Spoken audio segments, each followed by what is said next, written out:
दालों की खेती के मामले में देखा जाए तो भारत दुनिया का सबसे बड़ा उत्पादक देश है। भारत में दाल की खेती करीब 20% भूमि पर की जाती है।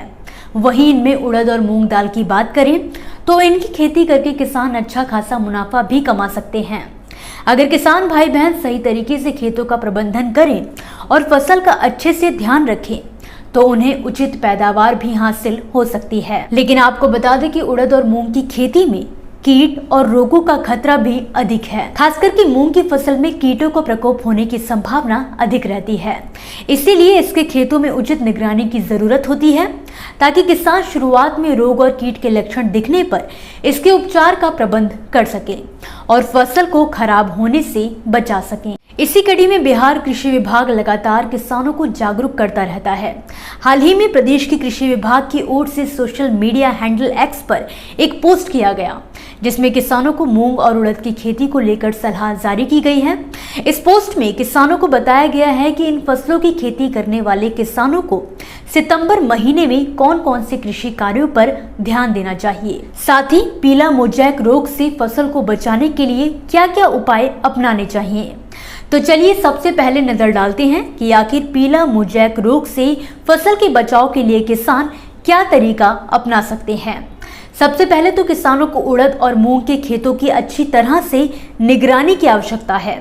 जैसे ही आपको पौधे में पीला मोजैक के लक्षण दिखाई देने लगे वैसे ही पौधे के उतने हिस्से को तुरंत उखाड़कर फेंक दे। इस रोग के नियंत्रण के लिए किसानों के लिए जरूरी है कि वो फसल चक्र को अपनाएं और रोग विरोधी किस्मों की खेती करना शुरू करें। विशेषज्ञों के अनुसार पीला मोजैक रोग के लिए जैसिड और सफेद मक्खी को जिम्मेदार माना जाता है, जिसके प्रबंधन के लिए किसान फसलों पर इमीडाक्लोप्रिड 17.8 SL को 1 ml प्रति लीटर पानी में घोलकर छिड़काव कर सकते हैं।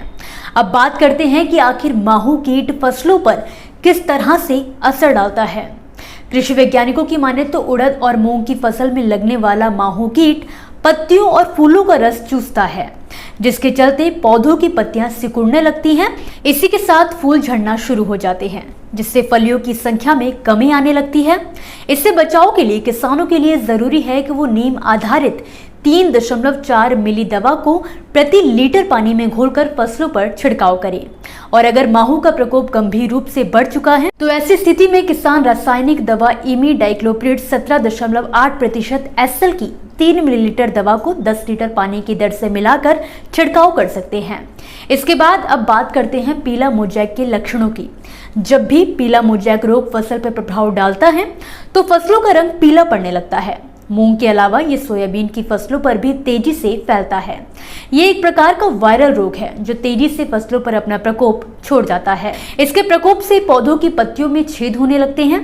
साथ ही सितंबर से अक्टूबर के समय में ये रोग तेजी से फसलों में दिखाई देने लगता है। आमतौर पर जब बारिश का मौसम खत्म होने लगता है और खेतों में नमी की मात्रा संतुलित होने लगती है, वैसे ही इस रोग का प्रकोप फसलों पर दिखाई देने लगता है। ये रोग फसलों को पूरी तरह से खराब कर सकता है।